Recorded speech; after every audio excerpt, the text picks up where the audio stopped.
بسم الله الرحمن الرحيم. إن الحمد لله نحمده ونستعينه ونستغفره ونعوذ بالله من شرور أنفسنا ومن سيئات أعمالنا.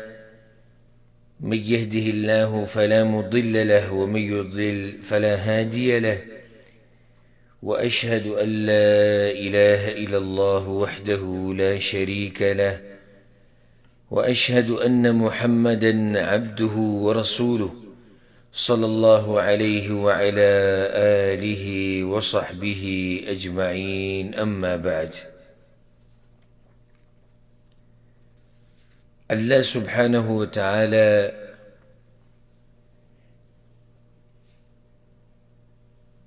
د بشماره سناګانو او د حمدونو لایق ذات دی، او داغه چې څومره حمدونه او ثناګانې او شکرونه ادا کو یې وی وایو کم دي چې په دې مبارکه میاشت کې موږ له دا توفیق راکو چې دا میاشت په ښایسته طریقې سره تېره کړو. لکه دې خبرې ته که موږ سوچ وکړو نو د دې نعمت قدر به پیدا شي زموږ په زړونو کې. هغه دا چې ډېر خلک دا روجې تېروي په خوبونو کې، بعض خلک یې تېروي په بازارونو کې، بعض یې تېروي په غیبتونو کې، او بعض دا روجې لنډوي په کرکټ باندې، په والیبال او په فوټبال باندې، او بس په موبایلو کې لګیایي ګیمونه کوي د هغه نور د ډوبېدو پورې. او الله سبحانه وتعالی موږ له توفیق راکړو چې موږ کینو د الله د دین واورو، ماسپښین هم او مازدیګر هم. نو څومره ښایسته روژه شو. بله دا چې ابو زما دا خبره وکړه چې دا روژه خپل آخري روژه ګڼل پکار دي. 11 میاشتې لوی ټیم دی، لوی ټیم دی 11 میاشتې. په دې 11 میاشتو کې به څه کېږي څه به نه کېږي الله اعلم. دا بدن به 11 میاشتې بعد داسې وي او که نه به هېڅ پته نه لګي. دا مالي حالت به داسې وي او که نه به هېڅ پته نه لګي. د دې ځوانۍ پته نه لګي. لنډه ده 11 میاشتې بعد به ژوندی که مړ به پته نه لګي. اوس خو موږ سره موقع شتي که نه، اوس خو موږ ژوندي هم یو، بدني طاقت هم شتي، وخت را سره هم شتي، ټیم هم غوره دی، زمانه هم غوره ده. نو چې موقع شتي نو به انتظار د څه شي دی. زه د زړه د کومې نه تاسو ته به دا خبره وکړم داسې چې دا عبادت داسې وکړه، دا روژه داسې تېره کړه چې ستا دا زړه پرې مطمئن وي. لکه که ظاهره کې څوک چاته دروغ ووایه خو به وایي، خو ضمیر او باطن دا سړي له صحیح جواب ورکوي. دا جواب ته مه ورکوه بل چاله پرېږده. سوال تانه زه کوم او ځان له به جواب ورکړي. پخپله سړی ځان له جواب ورکولی شي چې دا کم حالات چې ستا دي په دې روژه کې د ورځې او یا د شپې ته پرې مطمئن یې. دا سوال دی. یعنې که ما او تا ته دا وویلی شي چې پلانیه د الله طرف نه اعلان وشو چې پلانیه دا روژه ستا اخرنۍ ده، زما ته نه سوال دا دی که چېرته تا ته پته ولګي چې دا ستا اخرنۍ روژه ده نو داسې به یې لکه څنګه چې اوس یې. که چېرته تا ته پته ولګي وایي نه جدي خو به نه نو بیا ته ناسته یې. لکه تېر شوي روژه، تېر شوی رمضان چې هغه په دغه لاکډاونو کې او په دې قصو میسو کې تېر شو په ټوله دنیا کې دا جاخې وي. بیا د کرونا دا وبا په هغه ورځو کې ښه زور کړی و، دنیا خلک پکې مړه شو. دنیا خلک مړه شو. نو هغو ته څه پته وه؟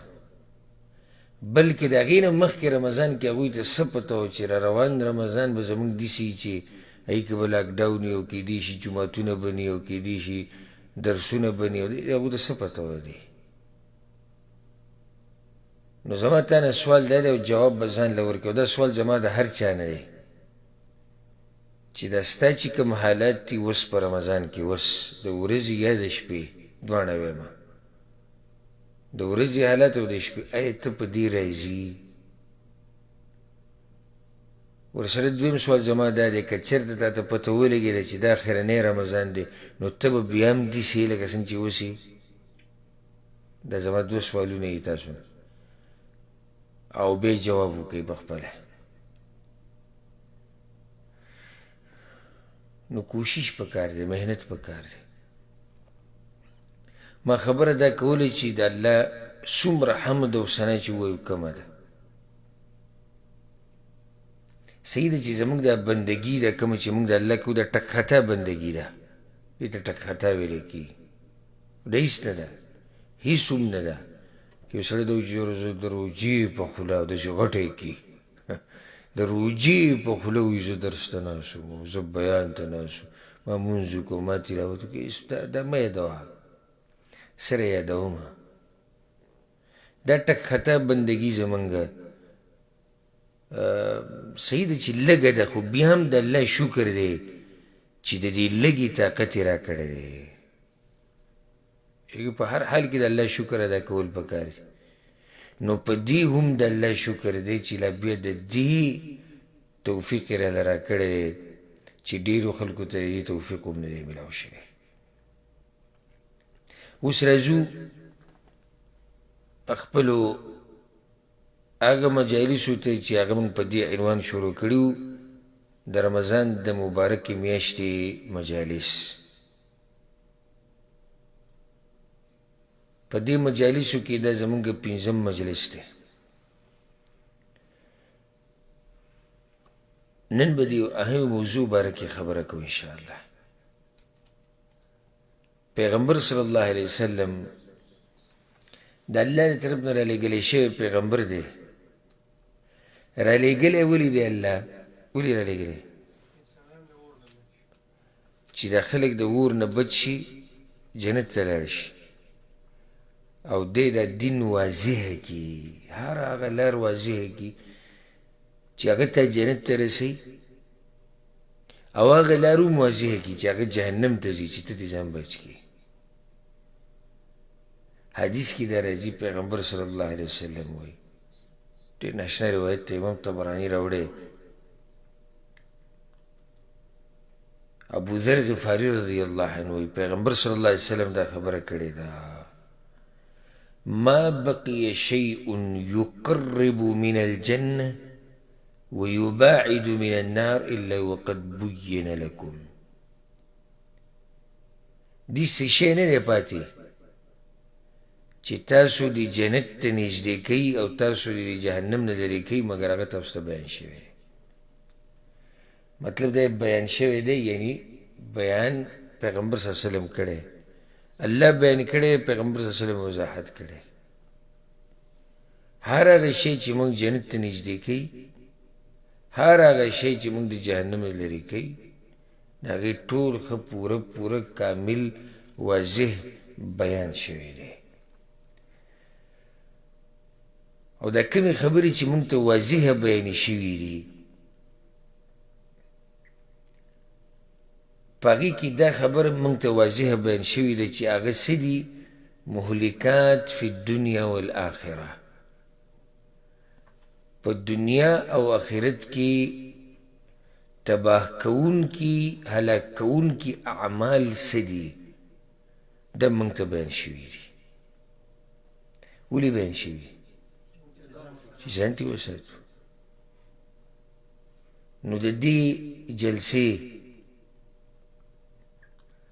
عنوان به داسې شي او په دې موضوع به خبره وکړو، تباه کوونکي یا هلاک کوونکي کارونه او اعمال په دنیا او په آخرت کې. تباهي په دنیا کې هم کیدی شي، او دا تباهی آخرت کې هم کېدی شي او که بل عنوان وله ورکوي داسې د تباهۍ لاره د هلاکت لاره چې څوک پرې روان وي نو اخرنی انجام یې دا دی چې دی به هلاک کېږي دا عنوان وله هم ورکولی شي او دا به ډېر فایدهمند نصیحت وي د ټول ناول زما خپل ځان ته او بیا ټولو عامو مسلمانانو وروڼو او خویندو ته هغه کم اعمال دي چې په هغې سره انسان د هلاکت کندې ته ورځېږي هغه کم اعمال دي چې په هغې سره انسان د تباهۍ طرف ته روانېږي نو یو څو اعمال به ذکر کړو او دا خو نشي کېدی چې نن هغه ټول ذکر شي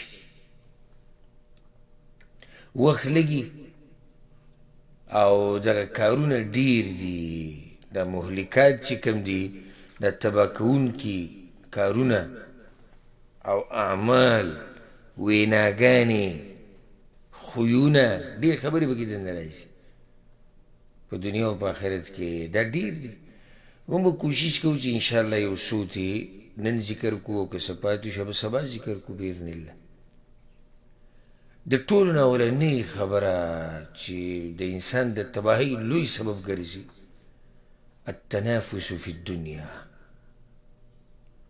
په دنیا کې د یو بل سره مقابلې کول یا داسې ولیکه د دنیا هرس ډېر کول هرس د دنیا مقابلې په دنیا کې د یو بل نه مخکې کېده په دنیا کې دا د تباهۍ سبب دی او یوه لاره ده لکه تاسو ته به زه روایت بیان کومه امام بزار راوړی شیخ الباني صحیح کړی هم دی په هغې کې دا دی چې پیغمبر صلی الله علیه وسلم د ګډې په یو بچي باندې تیر شو مړ پروت و یا مردار و نو پیغمبر صلی الله علیه وسلم تپوس وکړو ما لاهلها فیها حاجه یعنی دا چې د چا دی د هغوی ته څه ضرورت نشته چې داسې ګزار کړی هغه ورته یا نبی الله لو کان لاهلها فیها حاجه ما نبذوها ای د الله پیغمبر که د هغوی ورته څه ضرورت نو ګزارو یې نه پیغمبر صلی الله علیه وسلم ورته څه وایي دې دپاره مې دا حدیث ویې ګوره فوالله للدنیا اهون على الله من هذه السخلة على اهلها نو یې په الله مې دې قسم وي دا خبره پیغمبر ټول دې دپاره وکړې چې دوی په یو خبره پوه کول او هغه دا خبره وه وی په الله مې دې قسم وي لکه دا څاروی د مردار څاروی چې څومره په دې خپلو مالکانو باندې سپک دی که مو چې ګزار کړی یعنې د چا سره چې و هغوی ته چې دا څومره سپک ښکاري دنیا د الله په نزد د دې نه هم زیاته سپکه ده خیال هم دی یعنی پیغمبر صلی الله علیه وسلم دا ونی چې دا دنیا الله ته دومره سپکه ده لکه څنګه چې دا څاروی سپک دی بلکې څه وي د دې نه هم زیاته سپکه ده و سوچ وکئ چې دا دنیا به څومره سپکه وي د الله په نیز باندې خو دا سپکه دنیا دا دنیا چې د الله په نیز هېڅ قدر او قیمت نشته او حدیث کې راځي که څه قدر او قیمت وی نو کافر به چې یو ګوټ اوبه نه وي څښلی که چېرته د مچ د وزر یا د ماشي د وزر که چېرته د ماشي د وزر همره قیمت یې وی که نه نو کافر به د دې دنیا نه یو ګوټ اوبه نه وی څښلی بیا هم دې دنیا ډېر خلک تباه کړي دي. ګورې سره د دې چې دومره سپکه ده او دومره بې قدره ده د الله په نزد، بیا هم ډېر خلک تباه کړي دي. پیغمبر صلی الله علیه وسلم څه وایي حدیث کې په صحیح بخاري صحیح مسلم کې دی، ما الفقر اخشى علیکم، زه ګورې د غریبۍ نه نه یېرېږم په تاسو باندې، ولكني أخشى أن تبسط عليكم الدنيا كما بسطت على من كان قبلكم فتنافسوها كما تنافسوها وتهلككم كما أهلكتهم. زیریګم د دینه چې د دنیا به الله په تاسو باندې فراخي کي، بیا به پکې تاسو د یو بل سره مقابلې وکړئ لکه څنګه چې پخوانو کړي دي، بیا به د دنیا تاسو داسې هلاک کي لکه څنګه چې پخواني هلاک کړي دي.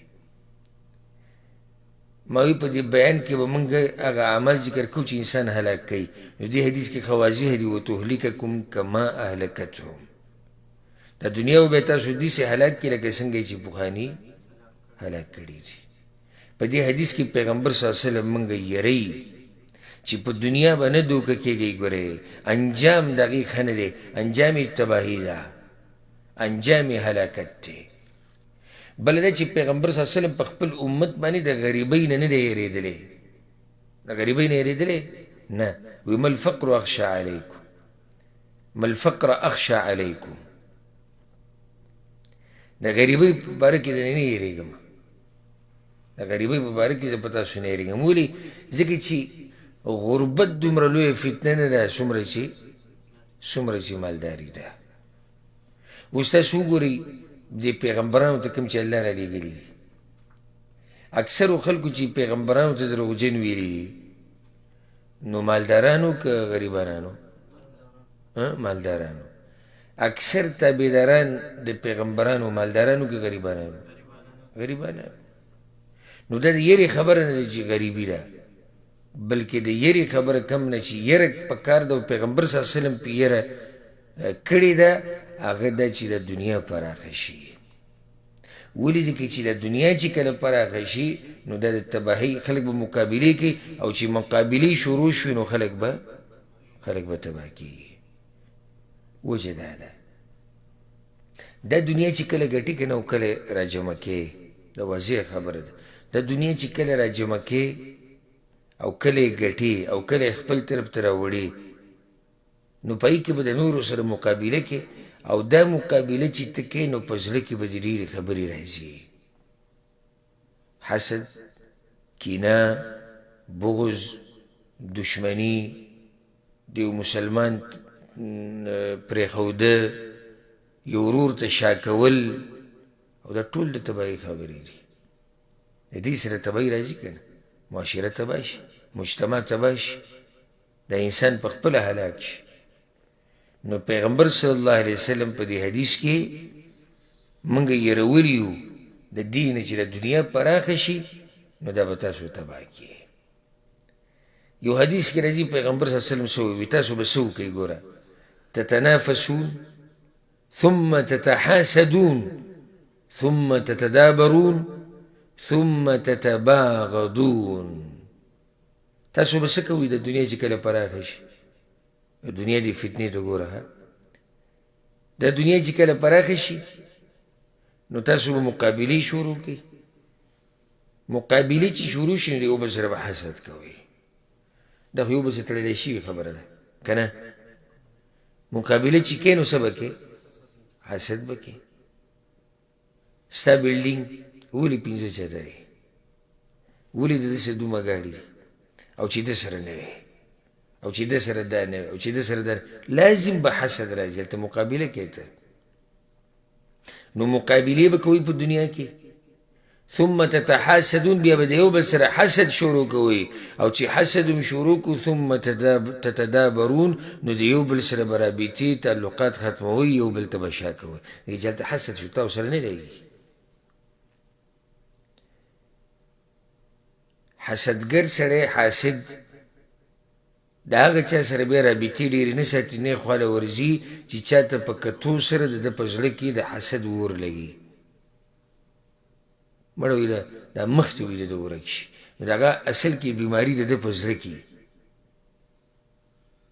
دی نشي ټینګېدی هغه ته نو چې نشي ټینګېدی نو د هغه سره رابطه څه کړي ختمه کړي. اوس دا ګوره بل نقصان دی په څه ناشنا انداز سره پیغمبر صلی الله علیه وسلم دا حدیث ذکر کړی دنیا کې مقابله وه په مقابلې پسې څه وشو حسد راغی په حسد پسې څه راغی رابطې ختمې شوې تعلقات پرېښودل ثم تتباغضون بیا به د یو بل سره بغض او کینه کوئ دشمني سټارټه شوه که چې دشمني سټارټه شوه نو څه به کېږي یو بل به وژني تباهي شو په دې طریقې سره د دنیا په انسان غالبه شي او هلاکه کي پردي خلک پرېږده بلکې خپلو خپلوانو رور را لګېدلی رور یې وجلی د دنیا دپاره شوي دي که نه دي شوي شوي دي همدقه مسله ده چې د دې رور د رور سره په مال کې مقابله وه څنګه مقابله وه دا ځمکه ولې د ده شوه دا ولې زما نه شوه دا پټی د ده شو دا کور زما شو دغه مقابله وه که نه د هغې د لاسه حسد د حسد د لاسه تعلقات تعلقات یې چې ختم کړو دشمني انجام داره ووتو چې یو بل ووژل یا یو بل سره جګړې کولې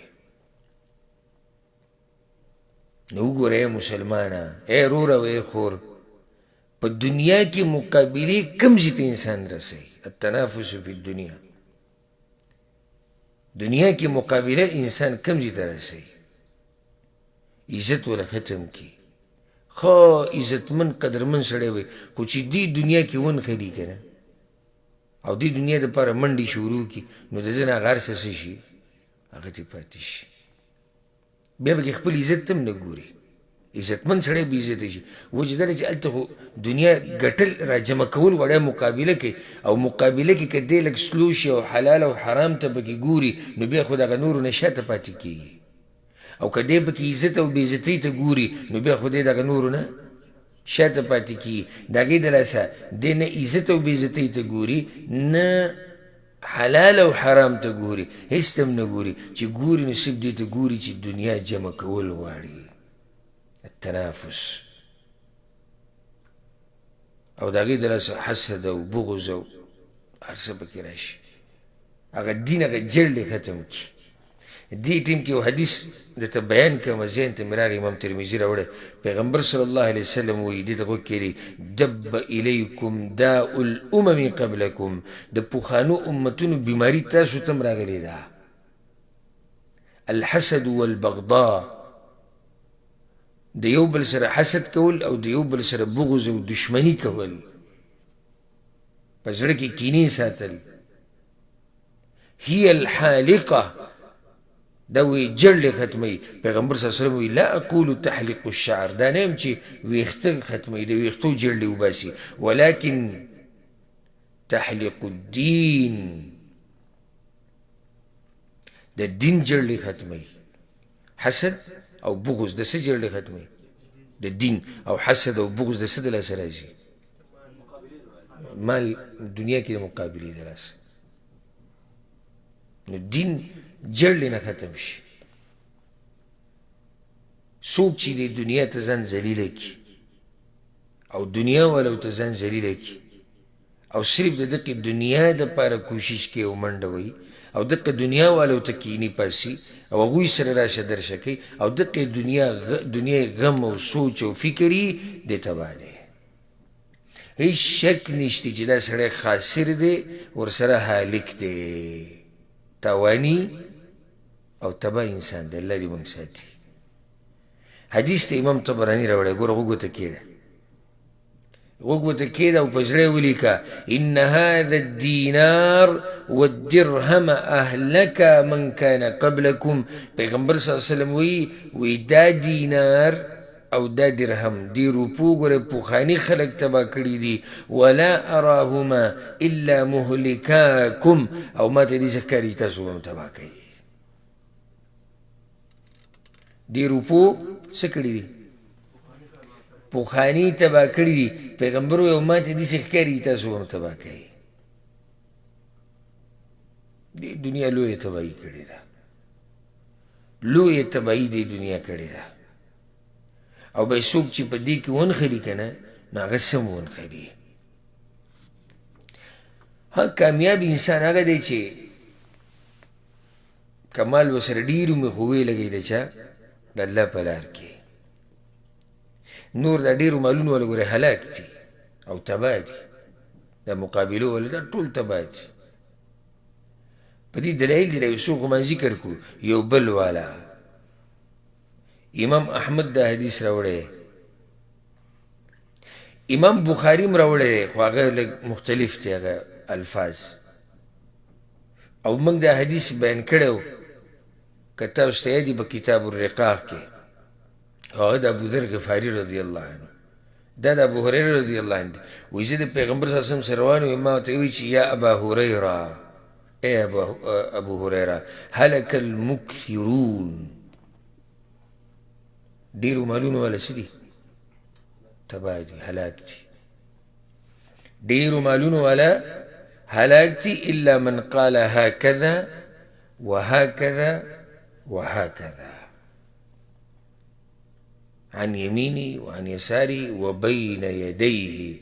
ويا ابو هريره دا ډیرو مالونو ولا ګوره هلاك دي الا هغه چې دسي ولګي او دسي ولګي او دسي ولګي. لما ته چې د عمل زی په زی د الله په لار کې ولګي، د دین د پاره ولګي، د الله د رضا دپاره ولګوي. او دی ورته ووایي وقلیل ما هم، وقلیل ما هم، څه مطلب دی وقلیل ما هم؟ او دا ډېر لږ دي. د حدیث کې ښه واضح دي. پیغمبر صلی الله علیه وسلم وایي المکثرون، مکثرون څوک دي چې د خپلو حاجاتو نه زیات مال یې ورسره او د نیکۍ په لار کې نه لګوي، دا تباه دي. هر یو نه و چې داسې انسان چې د هغه سره ډېر مال دی، په دې مکثرونو کې دی، خو دا مال د الله په لار کې لګوي هکذا وهکذا وهکذا، نو دغه سړی بیا څه دی؟ هغه کامیاب دی، هغه د دې مال نه فایده واخیسته. دا خلک هغه دي چې کامیاب دي او اجر به ورته میلاویږي، خو حدیث کې وویلی شو قلیل ما هم، دا ډېر لږ دي. دا ډېر لږ دي چې دنیا ورسره شتي، خو د دنیا د هغوی په کنټرول کې ده. زه دې ملګرو ته دا نصیحت ډېر زیات کوم او بار بار ورته وایم، دا نصیحت د قرآن او د حدیث نه اخیستی شوی نصیحت دی، د سلف صالحینو د اقوالو نه خلاصه او نچوړ دی چې ای وروره، ای قدرمنه او ای خور، د دنیا په خپل کنټرول کې ساته، ته د دنیا په کنټرول کې کېږه مه. دنیا په خپل کنټرول کې وساته چې ته ترې فایده واخلې. نو چې دنیا راولګي او ته لوبئ،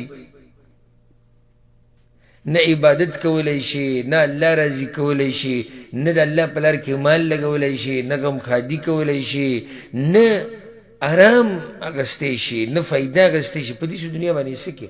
دنیا په خپل کنټرول کې ساته، دنیا په کنټرول کې کېږه مه. دنیا په کنټرول کې ساتل څنګه دي؟ لکه یو سورلۍ باندې چې ته سورې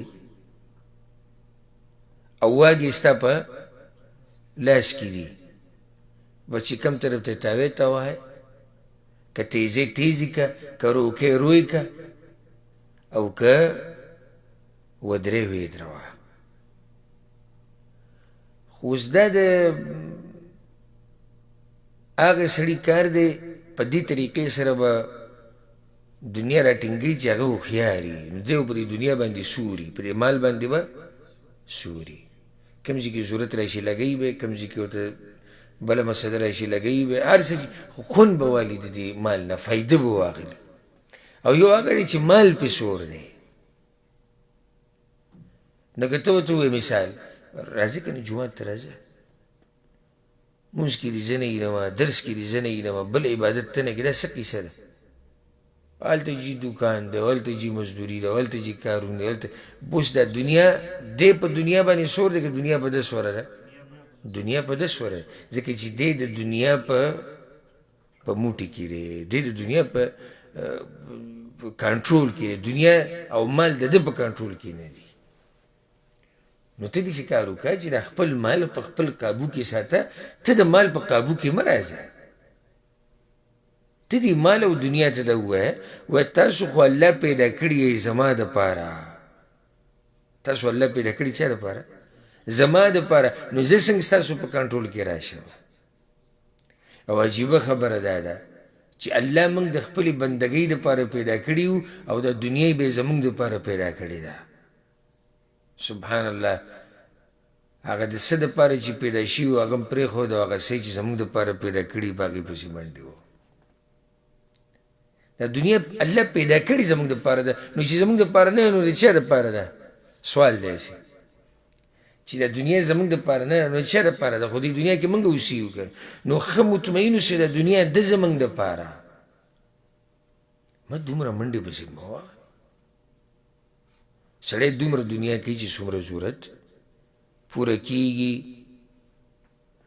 د دین خدمت پکې کوي، د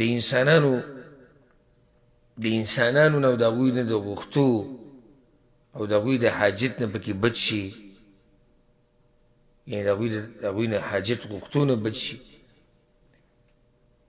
د عزت ژوند د بچو تربیت پکې وکړي، په خپله ښکلی ژوند تېر کړي. بس دغه دنیا ده.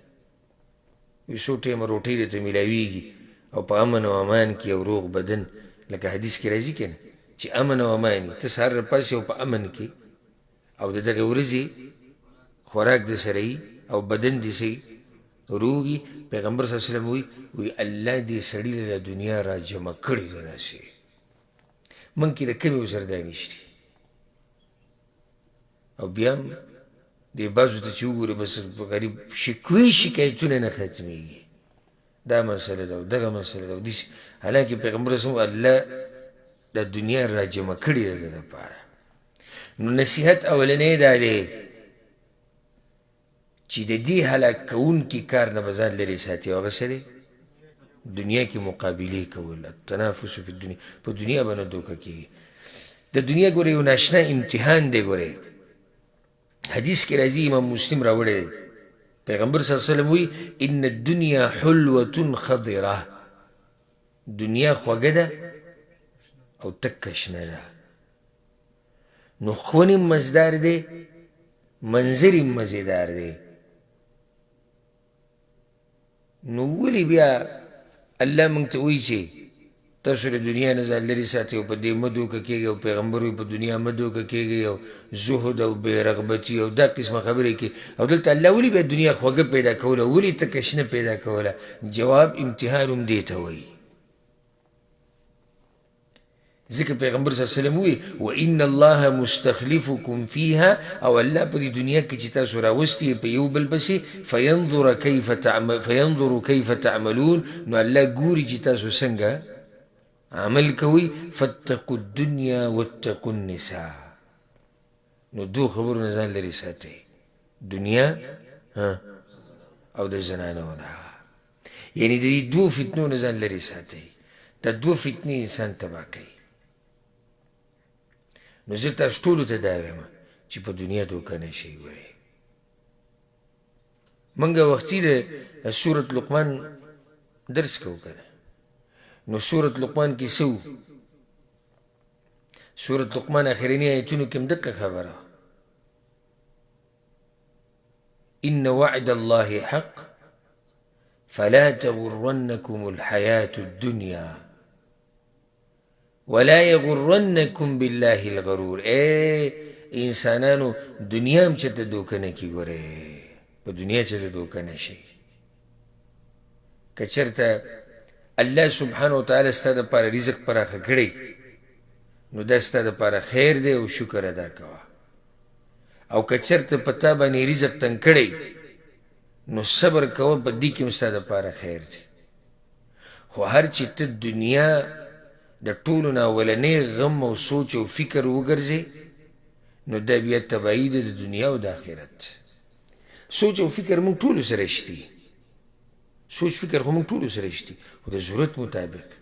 خو چې تا اولنی او اخرنی سوچ دنیا وګرځې او مال وګرځې او دین ته پکې نه ګوري، الله لحاظ نشتی، د پیغمبر لحاظ نشتی، د الله عبادت له وخت نه ورکې، دا بیا تباهي ده. یو حدیث دی امام ابن ماجه راوړی دی، ګوره غوږ ورته کښېږدئ. عبدالله بن مسعود وی سمعت نبیکم صلی الله علیه وسلم، ما ستاسو د پیغمبر صلی الله علیه وسلم نه دا خبره اورېدلې ده، من جعل الهموم هما واحدا هم آخرته. الله اکبر. ګوره دې حدیث ته چا چې وي دا خپل ټول غمونه، چا چې خپل ټول غمونه یو غم وګرځو. څنګه یو غم وګرځو؟ هم آخرته، د آخرت غم یې وګرځو. د ټولو غمونو نه یو غم وګرځو. غم د څه؟ غم د آخرت. معنی د دې خبرې څه ده؟ ټول سوچ فکر غم هم هغه د آخرت دی چې څه به کېږي. یاره الله له به څه جواب ورکوو؟ الله ته به کم مخامخ کېږو؟ الله به راضي او که الله به ناراضي؟ د چا چې دا غم واورئ غوږونو ته د زړه کولو کوي، کفاه الله هم دنیا، د ده چې د آخرت سره غم دی نو د دنیا غم به ول الله پوره کړي.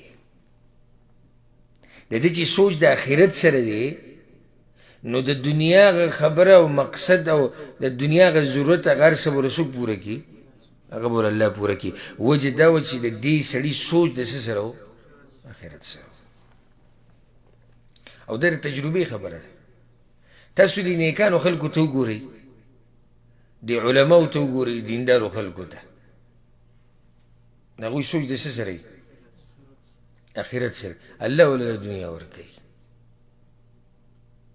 نو اکثر دا بېدینه چې کیني دا قیسې کوي، ورته ګوره کوم ځای داسې وي د ده سره به څومره مالي مولوي صاحب سره، او دوی خو یاره دومره شی وخوري او د دوی دا خېټې او د دوی دا پلانې او دا به یادوي. او یاره هم د تعجب خبره، لکه د مولوي صاحب به څه کاري نه وي. دغه جومات کې مونځ پړوئ او دغه درسونه کوي او بس، او خټېټ تکې سپینې جامې، خلک ټول یې خړې پړې رنګونه والاچي او مولیان سپینه جامه اچوي، ښه ښکلی سپین پټکی یا سپین ټوکی او په سر پروت وي، او همیشه د ده خوراک چې د هغه ښه غوړ پړ خوراک خوري، ښه مزېدار بچي په نعمتونو. سړی ورته حیران شي لکه دا څنګه؟ هغه دا ده، هغه دا حدیث دی چې چا ټول سوچونه خپل راجمع کو د آخرت سوچ یې ته جوړ کو، یعنی سوچ او فکر صرف د آخرت سره و، رب العالمین به د ده د دنیا ضرورت ټول پوره کړي، ځکه چې هلته د هغه توجه خو آخرت ته ده. ښه نو بیا واوره دا مخکې، ومن تشعبت به الهموم فی احوال الدنیا، او په چا باندې چې د دنیا غمونه دومره ډېر شو چې د دنیا په احوالو په حالاتو او په مسلو کې ګډوډ شو. د غریب دقه سوچ دی چې سبه خورو، سهارو ماښامو، د ورځې مازدیګرو، د شپې سبه خورو، پیسې او پیسې، مالی، زما مال، چې د چا ټوله شپه ورځ دقه سوچونه او په دنیا کې ګډوډ ګرځي د دې د لاسه. واوره، لم یبال الله فی ای اودیتها هلک، نو د الله بیا هېڅ پروا نه وي چې دی د دنیا په کومه کنده کې رولیږي مردارېږي، د الله په هېڅ پروا نه وي. ولې الله پروا نه کوي؟ ځکه چې د آخرت پروا نه کوي. نو زما ته اوس د زړه نه نصیحت دی، او دا حدیث دا چې ما اخرنی ذکر کو دا یو تحفه والی زما ده، دا یو تحفه والی چې خپل هم غم فکر سوچ آخرت وګرځوه. د دنیا دا مسلې د الله ټولې حل کوي، ټولې د حل کوي. په خپل رب باندې مضبوط یقین ساته. ورب الکعبه، د روجې په خوله ته قسم خورم د داسې ځینه به دله مسلې حل کړي چې ته به حیران شي، خو شرط پکې دا دی چې ستا به ټول سوچ او فکر آخرت سره وي. بیا دله الله دنیا درکوي. نو د مال او د دنیا دا فتنه دا ډېره خطرناکه فتنه ده. ډېر خلک تباه کړي دي او تباه کوي او په روان وخت کې به هم تباه کوي. د دې داسې مثال د دې دنیا لکه زیناکاره ښځه والعیاذ بالله چې په کوټو کې ناست دی او خلک راځي او پیسې ورکوي او شپې ورسره تېروي. دا ښځه چې د شپې سملي د چا سره، دا زیناکاره ښځه، دا په پیسو چې زینا کوي، د دې سره چې څوک هم سملي، نو دغه شپه کې د دې سړي دا مطلب وي چې دا جنۍ د ټولو نه زیاته په چا مینه ده؟ دا وي په ما مینه ده. خو چې صرف دوی فارغه شي او ټیم ختم شي، څومره ټیم چې ورکړی شوی نو هغه ولې ولته ورکوي، زه مړه ورکېږه بهر ته نور انتظار کوي. نو چې هغه بل لاړ شي نو د هغه هم دا مطلب وي چې دا جنۍ د ټولو نه زیاته دا په ما مینه ده. دا شان د دنیا ده. یعنې کوم چې پکې دی د ده دا مطلب دی چې یعنې بس زه به پکې هم د همیشه دپاره نه ولې پخواني دي تلي څومره تلي دي او څومره ما ورته په خپلو لاسونو دې قبر ته کوز کړي. زموږ دا زړونه ګوره ډېر سخت شوي دي، والله ډېر زیات سخت شوي دي. ښه نږدې خپلوان مړه شوي دي زموږ او دې قبرونو ته هم کوز کړي. بیا مکه شان حال دی، نږدې ملګري مړه شوي دي، نږدې خلک علما نیکان دا مړه شوي او په خپله وایو چې پیغمبران هم د دې دنیا نه تللي دي. دا موږ وایو که نه وایو؟ زر د خپل پیغمبر صلی الله علیه وسلم د وفات واقعه بیانول شروع کړو چې هغه په دې طریقې سره دنیا نه تللی. خو دا په زړه کې دا نه راولي چې دا پیغمبر تللی خو زه هم روان یم که نو راشي د آخرت لپاره څه تیاری پکار دی نه. نو د دنیا دا مثال دی. یو مثال یې دا دی چې یعنې موږ دا سوچ دی چې دا زمونږ ده او هغه زمونږ نه ده. بس موږ به ترې لاړ شو بیا به نور راشي او دقه د دنیا دا امتحان دقه شان روان دی. دغه قبرونو ته خلک ولیږي او قبرونو ته ولیږي او نور راځي او هغوی پرې دوکه کېږي، قبرونو ته خلک ولیږي او نور راځي هغه پرې دوکه کېږي او دا قصه روانه. ځکه علي بن ابي طالب رضی الله عنه وی ما دنیا له طلاق ورکړي دي 3 طلاقه. د 3 طلاقو څه فایدې؟ بس بیا واپس کېدی نه شي. نو دغه شان 3 طلاقه ورکول پکار دي د دنیا له. لکه امام ترمذي روایت راوړی که نه چې ان لکل امة فتنه، د هر امت دپاره یو امتحان دی او یو فتنه ده خاص. وفتنة امتي المال، او زما د امت فتنه او امتحان هغه څه شی دی؟ هغه مال دی. زه دا نه یم چې مال پرېږدئ، مال خو نشي پرېښودی کېدی که نه پرېښودی کېدی شي، مال خو نشي پرېښودی. وجه دا دی چې ته په دې دنیا کې وخت تېری لازم به ستا مال ته ضرورت راځي، دنیا ته دې ضرورت راځي، د دې نه بغیر ژوند نه تېرېږي. مقصد د دې خبرې څه التنافس فی الدنیا، مقابلې کول. مقابلې مه کوه، مقابلې په څه کې کوه؟ مقابلې د آخرت په مسلو کې کوه. وفي ذلك فليتنافس المتنافسون. الله وی هم د دغه جنت دپاره مقابلې کوونکي مقابلې کوي. او ځکه به سلف صالحینو دا وي د دین مشرانو وی چې څوک د سره په دنیا کې مقابله کوي نو د دنیا روال او غزار کوه ته او دا ورته ووایه زه دومره سپک سړی نه یم چې په دې سپکو کارونو کې چا سره مقابلې کوو. هر چې د آخرت مسله ده او د دین ونه بیا رامخې ته شوی. او نن سبا مقابلې په دین کې کم ځای کې دي. ډېر لږ خلک دي چې د هغوی به دا سوچ او فکر یاره دا پلانې داسې ښکلی مونځ کوي، داسې اوږد مونځ کوي، زه به دنه اوږد کوم. یاره پلانې د الله په لار کې دومره مال لګوي، زه به دنه زیات لګوم. د پلانې سره دومره ښکلی علم دی، زه هم کوشش کوم چې علم راشي. د پلانې درسونو کې کینی زه کوشش کوم چې دنه زیات کینم. د پلانې صدقې ورکوي، ذکر اوسکار او په دې طریقې سره دا ډېر لږ خلک دي. دا ډېر لږ خلک دي. او د صحابه کرامو سیرت چې راوالي یعنې اوس به ته ما یو څو واقعې ذکر کړې وي خو بیا به خبره ډېره اوږده شي. د صحابه کرامو سیرت چې راوالي نو ټول ژوند د هغوی مقابلې روانې وي په څه کې؟ په د آخرت په باره کې او د دین په باره کې. د هغوی ټولې مقابلې لري. دنیا کې هغوی د چا سره مقابلې نه کولې. نو د تباهۍ یو سبب څه دی؟ مقابلې کول په دنیا کې. یا یو عمل دا دی چې د دې سره انسان تباه کېږي او هغه حرص د ډېروالي یا په دنیا کې مقابلې کول. په دنیا کې مقابلې کول. دې نه بعد یو بل لار چې په هغې سره انسان تباه کېږي او د تباهۍ طرف ته په انسان ځي، یا یو عمل چې انسان تباه کوي هغه بخل دی. بخل ورسره درېم ولیکه وطول الامل، اوږده امیدونه. بخل او څه؟ اوږده امیدونه.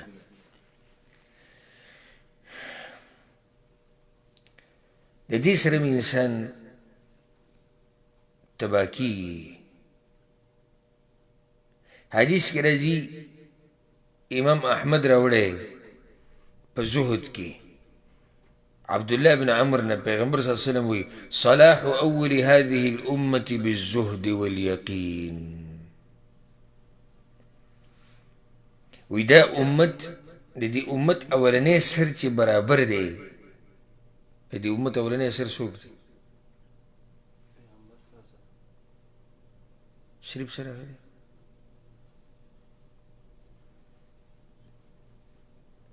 دا ډېر ګران سوال دی. صحابه کرام بارک الله فیک. د امت اولنی سر صحابه کرام دي که نه؟ تابعین دي او دا ټول نیکان خلک. د دې امت د اول سر چې داسې برابر دی او خیر پکې پروت و، صلاح پکې و او دینداري په هغه امت کې په هغه اولني خلکو کې وه، الله ته نزدېکت و. وجه څه وه؟ پیغمبر صلی الله علیه وسلم دوه خبرې وې، الزهد والیقین. په هغو کې د دنیا نه بې رغبتي وه او په الله باندې یقین مضبوط و. خیال م دی؟ همدغه دوه مسلې نن سبا کمې دي په خلکو کې، الزهد والیقین. دنیا نه بې رغبتي او دویم یقین. نو دې کې زمونږ دغه اولنی سبب چې ما ذکر کړو د هغې دلیل پکې هم بیان شو چې ګوره هغوی د دنیا نه بې رغبته و نو ځکه کامیاب و. دویم په هغو کې یقین و. ویهلک آخرها، دې دپاره مې دا روایت وی چې د دې امت اخرنی سر به تباه کېږي. د دې امت اخرني خلک به هلاک کېږي په څه سره؟ بالبخل والامل، په بخل سره او په اوږدو امیدونو سره به د دې امت اخرني خلک تباه کېږي. چې په چا کې دا رالو هغه به تباه کېږي. نو د امت اولني خلک کامیاب شوي دي په څه سره؟ د دنیا نه بې رغبتۍ سره او په یقین سره. او د امت اخرني خلک به تباه کېږي په څه سره؟ په بخل سره او دغه شان په اوږدو امیدونو سره. بخل څه ته وایي؟ یعنی مال منع کول وروسته د دې نه چې دته میلاو شي. یعنی مال ورسره وي او لګی یې نه، خوښ یې دی چې بس دا مال ما جمع کول او جمع کول. او دا د ټولو لویه بیماري ده. بخل ډېره خطرناکه بیماري ده، ډېره خطرناکه. لکه یو روایت کې راځي، جابر رضی الله عنه وی پیغمبر صلی الله علیه وسلم بنو سلیمه ته وی من سیدکم یا بنی سلیمه، ای بنو سلیمه خاندان ستاسو مشر څوک دی؟ هغو ته وی جد بن قیس یا جد بن قیس. علی ان نبخله، یا سړی بخیل دی خو زموږ مشر دی. نور سړی څه دی؟ بخیل دی. وی پیغمبر صلی الله علیه وسلم ناشنا خبره وکړه، وی و ایو داء ادوا من البخل. نو د دې نه خو بله بیماري شته چې تاسو وایي صرف پکې دا ده. الله اکبر. نو نور څه غواړي؟ مطلب دی چې سړی بخیل دی، نور ته څه وی؟ بخیل دی خو ختم دی. نو چې بخل خو لویه بیماري ده. لویه بیماری ده دا بخل. بیا ورته پیغمبر صلی الله علیه وسلم وی بل سیدکم عمرو بن الجموح، بلکې ستاسو مشر به څوک دي نه بعد عمرو بن الجموح به د پیغمبر صلی الله علیه وسلم مطلب دا دی چې د بخل نه زیات قبیح عیب کم یو دی بل، او د بخل نه زیاته لویه بیماري کومه یوه ده. پیغمبر صلی الله علیه وسلم ورته بیماري ووی، دا یې ورته ووی دا، یعنی بیماری ده نو دا بیماری څه شی خرابوي؟ د دین خرابوي. دا بیماری څه خرابوي؟ دین خرابوي. هسې یوې خبرې ته به تاسو سوچ کړی چې د دې بخل څه وجه ده؟ دا هم په اولني سبب کې دننه نه راځي. مال سره محبت. نو مال سره محبت ټول کوي. تاسو له مال سره محبت نه کوئ؟ ته نه کوې کسی ټولو سره محبت دی، خو بخیل هغه محبت هغه درجه کې دی چې هغه بیا هغه ډیروالی د حرص دی، هغه بیا په دنیا کې هغه مقابلې دي، دغه بیا ناروا ده. دغې ته انسان بخل ته ورسي. نو دنیا سره محبت دا خو طبیعي خبره ده. بله یو خبره پکې یاده کوي ګورئ، یعنې اوس تاسو زړه کې دا هم راتلی شي چېرې دا بخل دومره غټه خبره چې دې سره انسان تباه کي، او دا خو پیغمبر صلی الله علیه وسلم ووایي حدیث کې، خو واضح شو چې دا د تباهي یو وجه ده. یو د دې د لاسه چې دا آخرت نه دا بخیل انسان نه د آخرت ته توجه نه وي، ټوله توجه دنیا ته ده، او ځکه خو بخیل دی. دویمه یو بله خبره پکې دننه پټه پرته ده، او دا مزیداره فایده ده. بخیل سړی په الله باندې بدګمانه وي. دې ته هم خیال لګوه څنګه بدګمانه وي؟ که دا مې ولګولې بیا خبره ختمه شوه. دا بدګماني په الله نه شوه، په الله باندې بدګماني شوه. ځکه که ده په الله باندې ښه ګمان وی نو داسې به یې ویلی وی چې که دا ولګېدي په عرش باندې یو رب د نور راکوي. خو دلته د په الله باندې ګمان هغه بد دی، ښه ګمان نه دی. والعیاذ بالله بدګماني پکې شته په الله باندې. دا مطلب دی چې دا څه چې ما سره دي دقه دي، او دا مال ما ساتي، که دا لرې کوم یو هر څه ختم شو. الذي جمع ماله وعدده يحسب أن ماله أخلده. بس د دې دقه کاري چې دا مال شماري او بیا ورته وخاندي او بیا ښه مزېدار بن کې وکېږي. مطلب د دې څه دی چې د دنیا کې که زه یم د څه د لاسه مال دی، ده ته یېري چې دنیا کې چې ته یې دا خو د الله د لاسه، الله دې ساتي. دا څه چې درسره دي دا هم د الله دي. علي به هم الله واپس پاتې کېږي الله ته، او که نور یې درکول دا به هم الله درکوي. د بدګماني ده په الله باندې. جمع فاوعى، بس دقه لوښو ته پیسې ورچي او جمع کوي، یا بینکونه اکاونټونو ته. هر قوم کې یو صفت ډېري، لکه اوس د بخل په مقابله کې اسراف هم زیاتی دی. د بخل په مقابله کې اسراف هم ناروا دی. ته منځنۍ لار دغه کې اوس بعضو قومونو کې اسراف ډېر دی، په بعضو قومونو کې بخل ډېر دی. زما چې کومه تجربه ده اوس چې ما ولیدو هغه دا دي چې زمونږ په دې خلکو کې هم دا بخل اوس کار شروع کړی دی، او د بخل دا بیماري ما په ډېرو خلکو کې ولیده. بعض قومونه داسې دي چې هغو کې د اسراف بیماري ډېره ده، او دغه هم ناروا ده. لکه اوس دا سعودیان چې دي په دوی کې د اسراف دا مسله بیا ډېره ده. دوی بیا د حد نه زیات لګوي، دوی پکې د اسراف درجې ته واوړي. او بیا زموږ په دې پښتنو کې نن سبا خصوصا د دې مسافرو سره او د دې مزدورو سره د بخل هغه ماده پکې هغه لږ ډېره شوې ده. بس دا وایي دا سختې مزدوریانې دي دا چې وکړي نو صحیح ده. سختې مزدوریانې دې سره به ته بخیل کېږي. دا سخته مزدوري چې ته وکړه چا چې رزق درکړو خو الله درکړو، همدقه الله دله نور هم درکوي. دویم دې حدیث کې کومه بیماري ذکر شوې ده؟ اوږده امیدونه وطول الامل دا مې انسان تباه کوي طول الامل انسان تباه کوي اوږده امیدونه د هر خیر رکاوټ دی او هر شر راکاږي ځان ته او په ډېرو مصیبتونو کې به دې واچوي اوس که څوک دا تپوس زمانه وکړي چې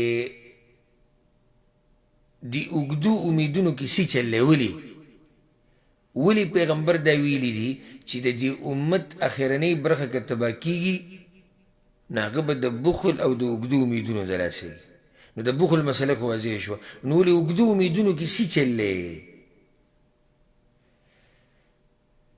دا فایده ده که اوږدو امیدونو کې څلور نقصانات دي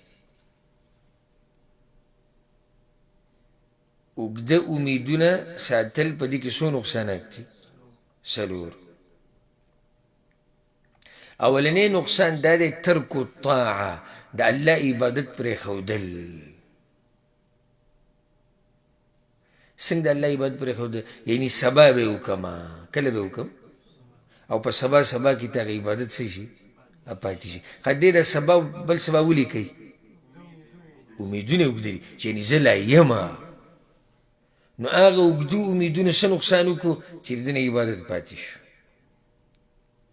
دویم نقصان په اوږدو امیدونو کې دا دی چې توبه به درنه پاتې شي ولې سبا به توبه وباسم بل سبا نه لا ورځې خو پراخه دي فی الایام الساعه په ورځو کې خو لا پراختیا ده ځواني خو لا شتي که نه او چې کله مې زړه وغوښتو یو بس توبه به وباسم دا ناشنا خبره سبحان الله د یو سړي د یو سیکنډ ګرنټي نشته او ده ووایي چې کله بوډا شم بیا به توبه وباسم او کله وایي چې ویښته مې سپین شي بیا به توبه وباسم او څوک وایي چې الله راله زوی راکړي یا بچی راکړي توبه وباسم او بعض وایي چې واده وکړم بیا به توبه وباسم دا ناشنا خبرې دي دا د څه د لاسه اوږده امیدونه دي چې لا یم دریم نقصان په اوږدو امیدونو کې دا دی د مال د جمع کولو حرص به بیا ډېر کې د مال د جمع کولو حرص ولې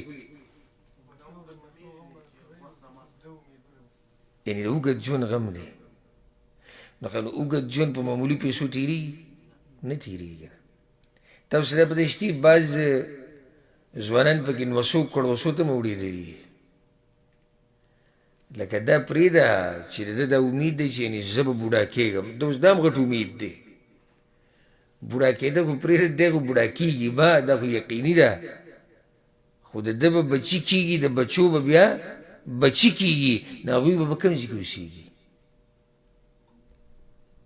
دا کم کور چې وایي زمونږ اوس فی الحال دی 4 کمرې په دې کې بیا هغوی پاتې شي 3 خو زما بچي هلکان دي دا بچي دي 3 کمرې د دوی شوې 1 کمره زمونږ شوه بیا د دوی دا بچي چې وشي او دا لوی شي دوی ودونه دوی به کوم ځای کې پرېوځي او په خټه کې اوبه ښه ډېرې که که د هغوی بچي وشو هغه به یې لوی شي هغه به کوم ځای کې پرېوځي نه ختمېدونکې سلسله ده شکر دی د الله چې دې قصو نه یې ساتلي وو دا نه ختمېدونکې سلسله ده دا اوږده ارمانونه لویه بیماري ده لویه بیماري د انسان دا ژوند لنډ تنګ کي ځکه چې ستا به دا سوچي چې یاره دا به څه کړي دا به څه کړي دا به څه لکه نوح علیه السلام په باره کې راځي چې هغه یو قول مطابق د هغه 1000 کاله عمر و په دې 1000 کاله عمر کې د هغه خپل کور نه و خپل کور یې نه و ولې چې چا به ورته ووایي کور وایي سبا سي مرګ دی په سبا کې هغه څو کاله تېر کړو 1000 کاله اوس وګوره امیدونه لنډ دي نو څومره ښکلی ژوند یې تېر کړو اوږدو امیدونو والا ژوند تنګ شي او لنډ شي په هغه باندې ځکه چې ته به دا سوچ کې چې 40 کالو ته رسم زما به څه کېږي او بیا چې بوډا شم بیا به څه کېږي او د دې کور او دا واړه او دا نوسي او دا ښځه او دا لوڼه او دا پلانې او دا هغه او دا اوږده امیدونه یې سمه ډډه یې په دنیا کې مضبوطه لګولې نو ژوند یې څه شو تنګ شو ځکه چې مسلې ډېرې شوې خو که ده چې ته مختصر سوچ کړی وی نو ژوند به ښکلی تېر شوی مختصر سوچ کړی وی او څه چې ورسره وی په هغې ګزاره کړی وی بس ډېر ښکلی ژوند به تېر شوی ډېر ښکلی ژوند نو څو نقصانه شو 3 څلورم نقصان دا دی چې زړه ورسره سختېږي زړه څنګه سختېږي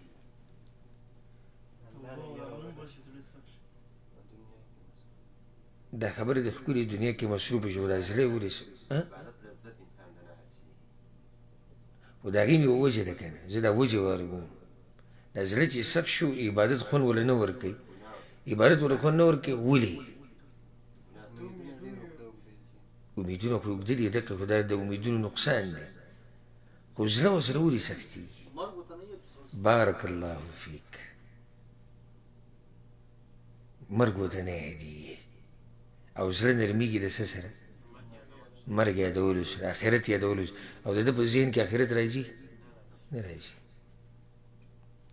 پیغمبر صلی الله علیه وسلم سوی انس بن مالک روایت دی پیغمبر صلی الله علیه وسلم وی كنت نهیتکم عن زیارة القبور ما تاسو د قبرونو د زیارت نه منع کړي وي الله فزوروها وزئ اوس اجازت دی ښه نو څه فایده ده فانها ترق القلوب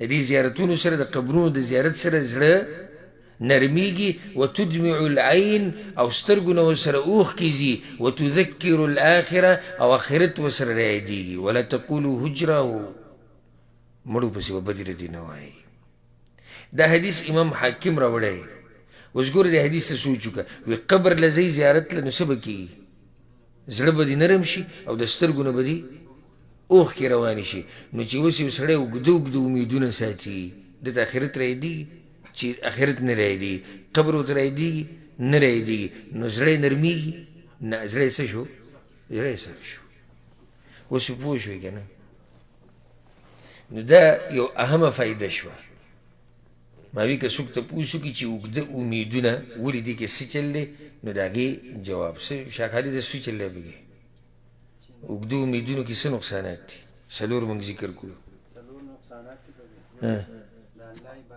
د الله عبادت به نه پاتې شي توبه ترې پاتې شي د مال د جمع کولو حرص به دې ډېر شي زړه به دې سخت شي نو چې د هر څه په انسان راجمع شي خو تباه شي که نو ځکه نصیحت ټولو ته دا دی چې یو د بخل نه ځان لرې ساتي او بل د اوږده امیدونو نه اخرنی حدیث هم په دې باندې خبره ختموو عبدالله بن عمرو رضی الله عنهما روایت دی امام ابو داود راوړی وی مر علی النبي صلی الله علیه وسلم ونحن نعالج خصا لنا وی پیغمبر صلی الله علیه وسلم په موږ باندې تیر شو او یو جونګړه غونته کې ووی زه لګیا وم هغه مې سیټ کوله صحابه کرام خو د غربت جوړ وکړ الله ولا خلقو نو اوس دی لګیا دی د خپله جونګړه هغه برابرۍ کار پکې کوي وی پیغمبر صلی الله علیه وسلم تیر شوی ما ته وی چې ما هذا وی ما چې یا رسول الله اوسېدو ځای دی تیاری وي چې ګډوډ شوی پیغمبر صلی الله علیه وسلم ته ما ارى الامر الا اعجل من ذلك ما ته خو د آخرت او قیامت د دین هم نږدې ښکاري ما ته یعنې مطلب دا دی چې عبدالله ډېر جوور پکې ورننوتی الله اکبر عبدالله وی ډېر جوور ورننوتی خبره خو دین هم وختي ده مرګ خو مخکې راځي قیامت خو روان دی زم که پیغمبر صلی الله علیه وسلم وی او موږ یې لیدلی یو نه چې زموږ باره کې به څه ویلی چې موږ څومره ورننوتي څومره ورننوتي یو موږ په دنیا کې او پیغمبر صلی الله علیه وسلم عبدالله ته وی عبدالله وی ما ارى الامر الا اعجل من ذلك نو دې حدیث کې پیغمبر صلی الله علیه وسلم نصیحت وکړو چې د اوږد امید نه عبدالله ځان لرې ساته. زمونږ هغه کې دې ولیدو نو رخام او نوي نوي سیسټمونه په کور کې او پکې باغچې جوړول او دی دویم چت دی او دی دریم چت دی او دی بیټک دی او دی پلانې دی او دا ورسره بازار دی او دا ورسره دوکانونه دي او دی مارکیټ دی. څه قیسې روانې دي او په دې کې چې تم ته پوه شو کې څه حالات دي. بس یاره وایي سا کته بره کېږي، په دې کې هم سا کته بره کېږي، په دې کې هم د الله شکر بیا نه ادا کوي. نو ځکه خو بیا اخرنی انجام یې د هلاکت شي. نو په دې نشست کې او په دې درس کې هلاک کوونکي څو اعمال ذکر شو، درې. اولنې په دنیا کې یو بل سره مقابلې، دویم بخل، دریم اوږده امیدونه. باقي به انشاءالله سبا او بل سبا مجلس کې بیانو. الله سبحانه وتعالی دې موږ پوه کړي په قرآن او په حدیث باندې. الله سبحانه وتعالی دې موږ د هغه اعمالو نه لرې ساتي چې هغه انسان تباه کوي یا په دنیا کې یا په آخرت کې. او الله سبحانه وتعالی زمونږ په زړونو کې د دنیا نه بې رغبتي پیدا کړي. الله سبحانه وتعالی دې موږ د بخل په شان خطرناکې بیمارۍ نه لرې ساتي. او الله سبحانه وتعالی دې موږ د اوږدو امیدونو نه لرې ساتي. رب العالمین دې موږ له دومره دنیا راکړي چې بس زمونږ دا ضرورتونه به پوره شي او د انسانانو د حاجتمندۍ نه د هغو نه پکې الله موږ بچ کړي. او الله سبحانه وتعالی دې زمونږ مشران کشران ټول وبخي او الله دې په دې مبارکه میاشت کې په موږ ټولو باندې رحم وکړي. رب العالمین دې زمونږ د روجې تراویح درسونه عبادتونه دعاګانې دې الله قبول کړي. او الله سبحانه وتعالی دې موږ د دې میاشتې د اخرې ته ورسوي او الله دې موږ ته راورسوي. هذا والله اعلم وصلى الله وسلم على نبينا محمد وعلى آله وصحبه اجمعين.